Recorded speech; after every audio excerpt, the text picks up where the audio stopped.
Is Microsoft planning a very big announcement regarding digital games sometime next week? Well, if you believe industry insider ZhugeEX, that's going to be the case.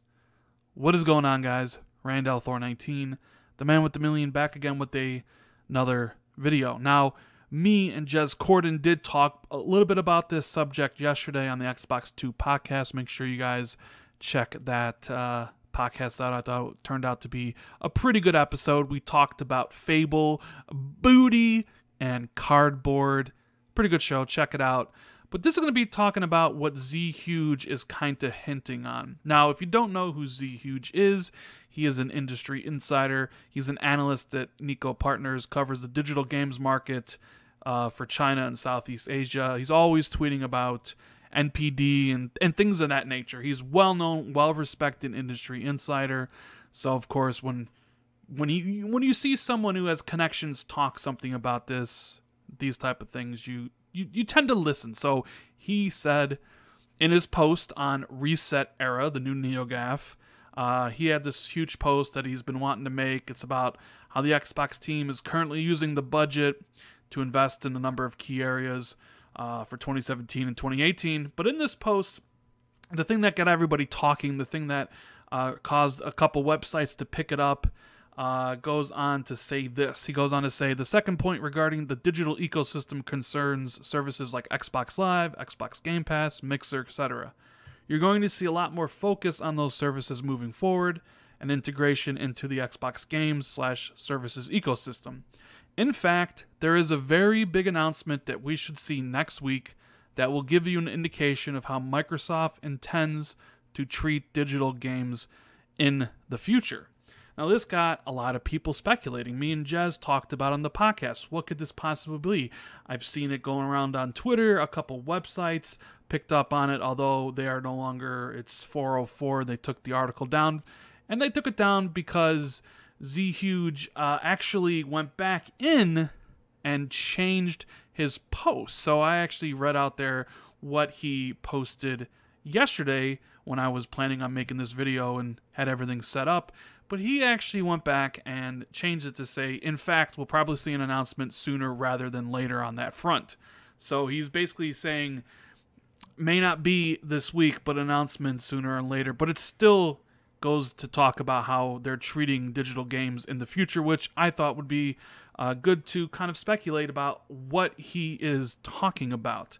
Now, when you talk about digital games and something that is very big, there's a few things that come to my mind. One would be, is Microsoft planning on returning to like the original strategy of digital games from 2013? The idea that if you buy a physical disc, put it in your system, you own a digital copy, and that's it, right? Like that was what their goal was originally back in 2013 before everybody kind of like was like, we don't want that at all. And Microsoft had to reverse course.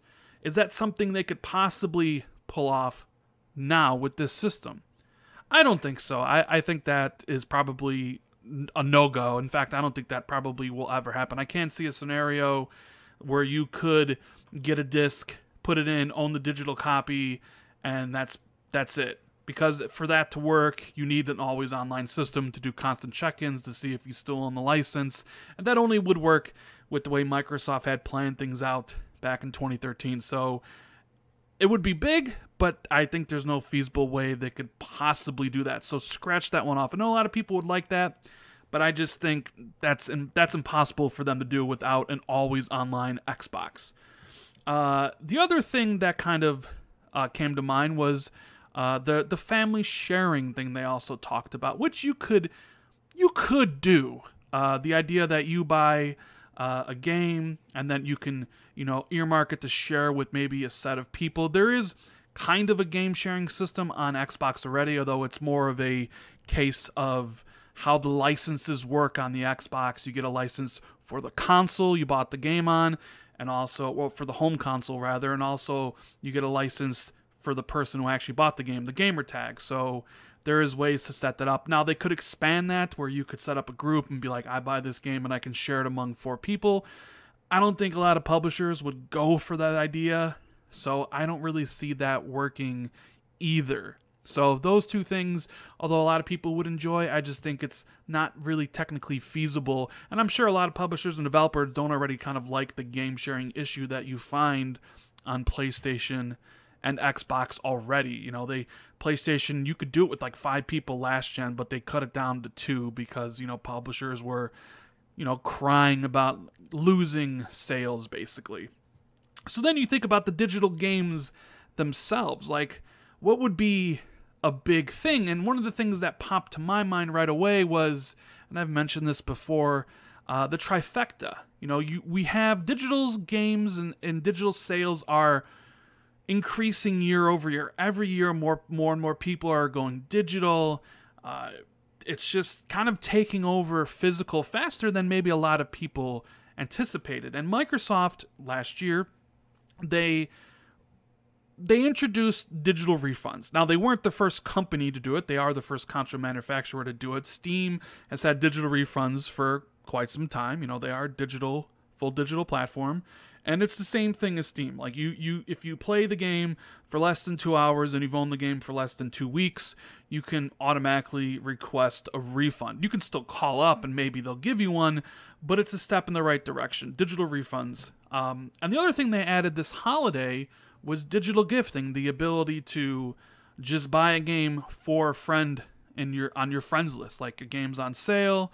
I know my one buddy would really like to play this game, but he doesn't have the cash right now. I can buy it for him instead of having to go to Amazon and buying the credit myself and then sending it to him in the message. I can just literally buy the game for him.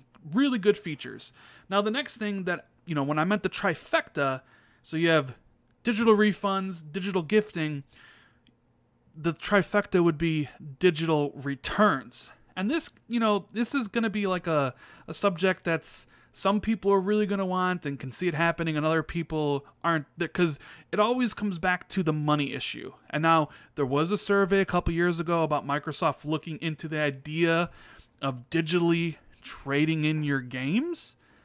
Would that feasibly work? Could that possibly work in a digital ecosystem? None of the other companies have something like this. Steam doesn't, PlayStation doesn't, and Nintendo, of course, they don't either. So if Microsoft were to implement some sort of digital trade-in where, say, you don't want the game anymore, and you're willing to be like, listen, Microsoft, I'll sell it back to you, you give me some money, and I can never play it again. That would be huge for the video game industry because, like I said, digital's getting more and more impactful every year. More and people are going digital. If Microsoft were somehow to get into that field first of digital trade-ins, well, that would also make Steam to have to get in first, and then Sony would have to get in. There'd be competition among, you know, those groups to actually implement the system. And of course, you think about it, how would something like that work? Like GameStop and Best Buy, they take physical games. When you buy a game from GameStop physically or wherever you buy it physically, you go in there, they have a set price. Like, hey, you bought this game for $60 or whatever you bought it for. We're willing to pay you $35. It's basically supply and demand. A lot of supplies of a game out there in the used market, there's not going to be a lot of demand. They're going to give you not a lot of money. But on the flip side, if there's a lot of demand for the title but not a lot of used supply, the price is going to be high. And usually when a game comes out, like when Monster Hunter World releases next week, if you buy that game and then you return it like a couple days later, you could probably get $35 to $40 for the title, and then GameStop or Best Buy are going to sell it for $55.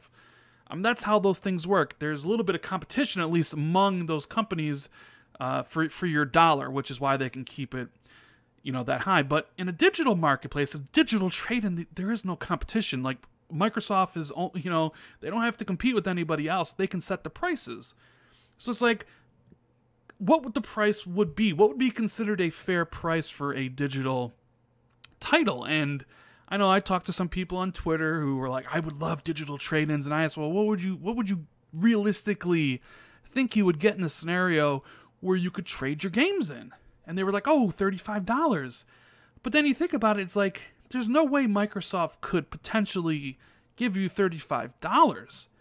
Even in the survey they put out a couple years ago about the idea of doing a digital trade-in, they said 10% of the purchase price. Because Microsoft, Sony, Nintendo, and Steam, they take 30% of the value of something they sell. So a game sells for $60, Microsoft and Sony and Steam, they take 30% of that. So they take $18. I mean, that's why everybody gets into the video game industry. You know, they sell the consoles, but the consoles don't make them money, right? What makes them money is the game sales. The games make the money, the services, the subscriptions, they make the money. The console is just the way to get the person into the ecosystem. And like I said, Microsoft takes 30%, the pubs take 70%. The pubs aren't going to allow Microsoft to be like, yeah, give them back something, part of the percentage that we made. They would be totally against that. But Microsoft could be like, all right, we'll accept the digital trade-in, you can never play it again, and we'll give you a small percentage of what we make in the sale. Like I said, Microsoft gets 30%, and maybe they could be like, here's 10%. If you buy a $60 game, we'll give you $6 back. It's better than nothing, but not exactly what Best Buy and, you know, GameStop will give you. So thinking about that, it's kind of more a rewards program. You buy some games, try them out, trade them back in. Eventually, you kind of accrue a bunch of money that you can only spend in the Xbox store. It's not like you're actually getting cash, and then you buy something else and the process repeats. I mean, it sounds like a good idea, and if digital really is the future, maybe this is something they gotta do, but I still am a little bit unsure if that's something they could realistically pull off, because it would have huge industry impact if Microsoft was the first company, or any company rather, if Steam did it or PlayStation did it, whoever somehow sets up a digital trade-in system, that's going to have kind of like huge impacts going forward. Now, on the other side about digital trade-ins, maybe not digitally trading in a game to Microsoft and getting money for it, there's also the possibility about, hey, I want to give this digital game to my friend. Right? I'm done with Fallout 4. I don't want to play anymore. I am going to gift this game, to my buddy who wants to play Fallout 4. It's digital gifting, but you don't have to buy the game. You just give the game, transfer the license from me to a friend. And in that, I don't see publishers and developers allowing that. They would look at that as a lost sale, so I can't see that happening either. So I'm not really sure what a possible huge thing that ZhugeEX is talking about. Maybe it's something to do with Xbox Game Pass. Maybe Xbox Game Pass will cross over to the PC and you could play stuff there if it's available on the PC. Like if you're a subscription on the Xbox and those games are on PC, well then you can play them on PC as well. Maybe it's something to do with backwards compatibility, since all the backwards compatibility games of the 360 and the OG Xbox are basically running on an emulator that's digital. Maybe since there's this whole Windows 10 Xbox stuff going on, maybe they announced that, hey, the Xbox 360 emulator is coming to PC, and if you own your digital titles, you can play them on your Xbox One, or you can play them on Windows 10. Maybe that's what they're talking about. But without more information, rather than just saying, hey, it's a very big announcement, and that it's going to give you an indication of how Microsoft intends to treat digital games in the future, all we can think about is just speculation. What it possibly could be. It could be any one of these things. I'm just not sure which one it is, and I kind of want to hear what you guys have to think. Do you want any of the stuff I mentioned? Would you be for a digital trade-in system where you get a little bit of money for your games that you can never play again? Would you like to be able to play 360 games on your PC? I'm kind of curious to see what you want out of this. Like, what do you want to see from digital games in the future, and what do you think this very big announcement is? Now, like I said before, he kind of walked it back and said it's not next week, that it's sooner rather than later. So it's going to happen at some point in time. But I just figured, like, since digital is such a huge thing going forward, that this was worthy of kind of talking about and thinking about all the different things Microsoft could potentially do with digital games. So let me know what you think in the comments below. And as always, if you enjoyed this video and want to support the channel, make sure you smash that like button. Hit the subscribe button if you're new or haven't already. Make sure you hit the notification button so you're always notified when I do drop new videos. In case YouTube doesn't send out those notifications, they can be a little iffy about that. Share this out on social media. And thank you guys so much for watching. I really do appreciate it. And I'll see everybody in the next video. Later, guys.